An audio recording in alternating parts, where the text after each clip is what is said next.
kacang merah, dia mata hitam. Dia kacang kuda. Ayo mana ni? Aku kacang gajah.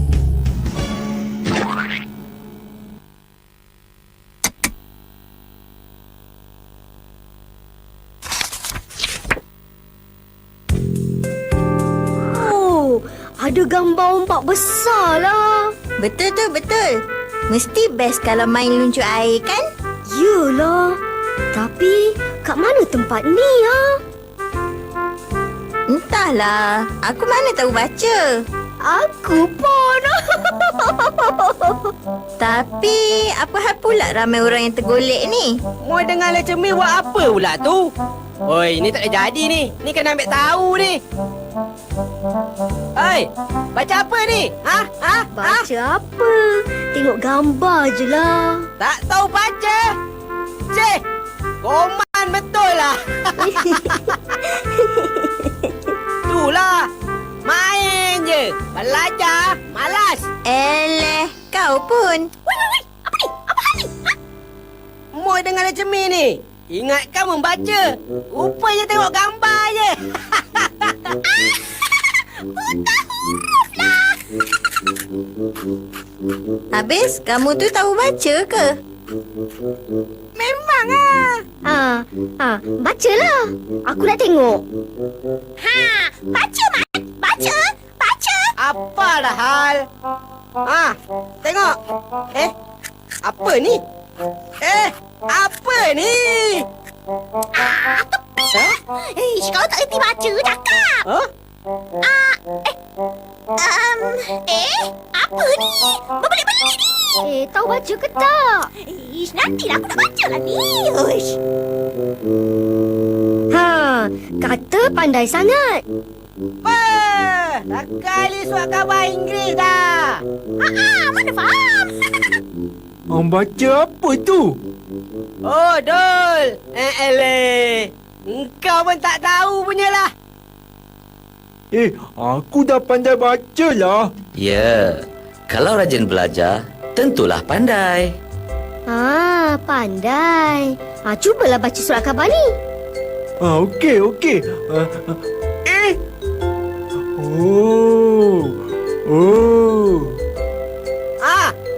Apa Baca. Ini berita pasal ombak tsunami yang melanda pantai barat semalam. Ramai yang terkorban. Betul lah. Patutlah ada gambar orang terbaring. Mana? Takkan Dol boleh baca surat khabar Inggeris pula. Direka je kot. Memang Jangan pandang Dol tidak ada mata. Alah, setakat surat khabar Inggeris tu kacang je. Janganlah riak pula. Ikutlah rasmi padi. Semakin berisi, semakin menunduk. Ayu, terrorlah kau, Dul. Thank you. Ini ada satu lagi berita penting.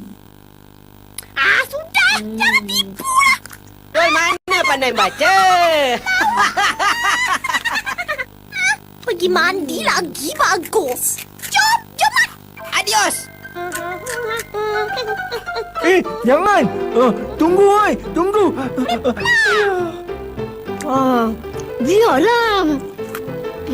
Baca lagi, Dol. Aduh, pedih. Aduh, terlampau pedih. Aduh, buta lah mata aku. Aduh, pedih. Memang Inilah yang aku nak bagi tahu tadi. Aku terbaca dalam surat khabar ni, hari ni tak ada air. Tak guna. Kan dah kena. Aduh, pedih. Aduh, terlampau pedih. Aduh, buta lah mata aku. Pada muka. Pedih mata. Aduh.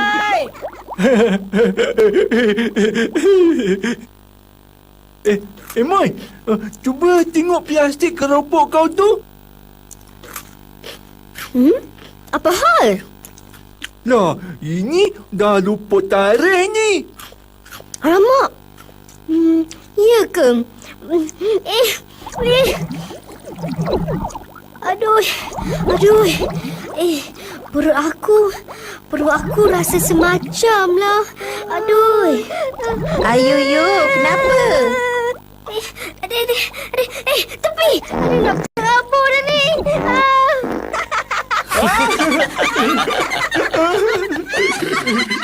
Hai, kawan-kawan semua, tanamkanlah minat suka membaca dan selalulah pergi ke perpustakaan. Baca jangan tak baca. Baca jangan tak baca.